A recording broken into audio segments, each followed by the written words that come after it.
64వ కీర్తన. దేవా, నేను మొర్రపెట్టగా నా మనవి ఆలకింపుము. శత్రుభయము నుండి నా ప్రాణమును కాపాడుము. కీడు చేయువారి కుట్ర నుండి, దుష్టక్రియలు చేయువారి అల్లరి నుండి నన్ను దాచుము.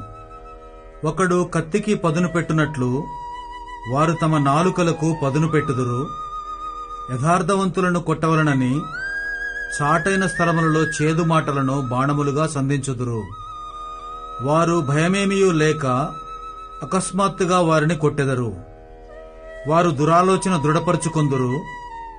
చాటుగా ఉరులనొడ్డుటకు యోచించుకొనుచు మనలను ఎవరు చూచెదరని చెప్పుకొందురు.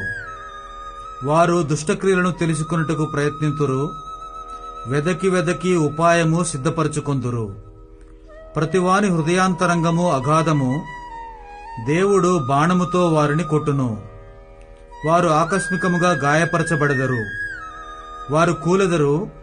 వారు కూలుటకు వారి నాలుకే కారణము. వారిని చూచువారందరూ తల ఊచుదురు. మనుషులందరూ భయము కలిగి దేవుని కార్యములు తెలియజేయుదురు. ఆయన కార్యములు చక్కగా యోచించుకొందురు. నీతిమంతులు యెహోవాను బట్టి సంతోషించుచు ఆయన శరణు జొచ్చెదరు. యథార్థ హృదయులందరూ అతిశయిల్లుదురు.